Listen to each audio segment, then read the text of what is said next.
This is Rohan. Take that, nigga. I'm new to the city, pulling up fresh fuck, yup, just like Diddy. I'm new to the city. Hey, what's going on? This is 95 Yoshi, and I'm back with another review. Tonight, we definitely have to talk about the newest episode of Power, Raising Kanan. And it was set in New York City streets like it usually is. And this time, I thought there was a lot of cool things going on at the same time. One thing I liked about this episode was how my man Marvin, he starts to get closer with his daughter, Jukebox. They seem to start rekindle their relationship, and surprisingly, even though he went into the anger management situation half-hearted, seeming super disinterested, it seemed to be working. Unfortunately, his teacher and potential love interest in the series died as a result of the mob. But it's a really good story. I like how it's developing. Now, to summarize the episode, I think the biggest part of it all was about how Kanan, he starts to realize all the lies that his mother told him are, actually true. He's not questioning whether or not the truth is being given. He's starting to accept it now. So he's growing farther and farther apart from Rock, the queen herself, Queen Pin herself, and she doesn't seem to be getting any warmer. She seems to be super cold and calculated with everything, and they even pointed out in the episode, she's justifying it by saying, oh, she did it because or out of love for her son. Also in this episode, you find that Raquel, she's getting bolder, and she goes as far as to basically talk down on a made man who's in the mafia, and even understanding herself being outnumbered, she postured as if she had, I guess, leg room to flex. And I don't think it's gonna turn out, in her favor that she made that move. Basically, I feel like she's biting off more than she can chew, and she should have fell back or at least showed some respect, especially with one of her workers, Marvin, being in the whole situation, causing basically the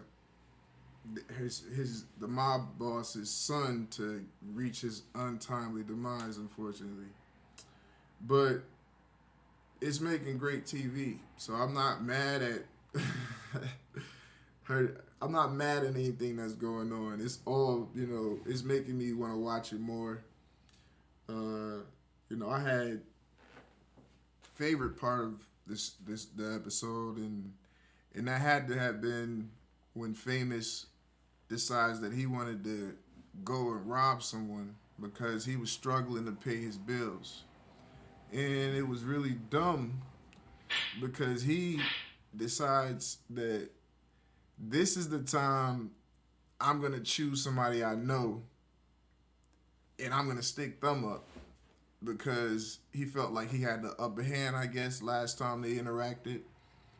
But to go solo and pull out your gun, it showed that he didn't know what he was doing, because he had no intention of murdering him. So we thought we thought that he wouldn't be prepared enough to pull the trigger on him, but we know he didn't want to kill anyone, but he did, and he ended up having to, because once you pull out a gun, you got to be ready to use it. And the person that he put in this situation had a gun also. So with his life, quote unquote, being threatened, you know, he had to make a unfortunate decision and put another dude down. So with that happening, that ended that episode with me predicting, of course, he already has a song out talking about how he got a body.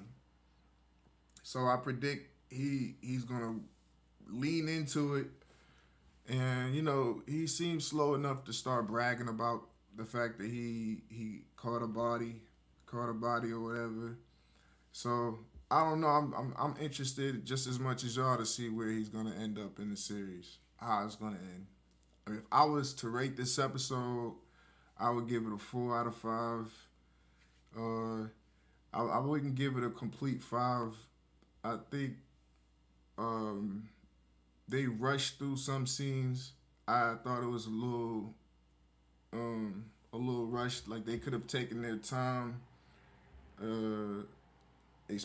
maybe explaining what happened during the whole shooting with Marvin's potential love interest. It's just like they cut to the funeral, then it was done. Then they're like, all right, let's get to this. But it was a good episode, all in all. I mean, I also wanted to talk about Unique. Unique, he's understanding his situation. He's underneath Rock, and he knows that he can't trust Rock because of their prior history and her consistent moves that she, because he's starting to understand her patterns and how she moves. So he understands that he has to move on his own accord without her in certain instances, so that he's not a sitting duck for whatever Rock's next move is, whatever her next plan is. He understands the game, and it's just it's dope to see him explain it and then carry it out throughout the series. You know, he breaks it down. Not only is 50 Cent narrating the show, but I don't know, I like when some of the characters start to break down the game to the other cast members that's acting with them. But y'all, I don't know, y'all check it out, man. It was a good episode. Y'all be sure to like, share, and subscribe this episode of 95 Yoshi Reviews. I appreciate y'all. Peace.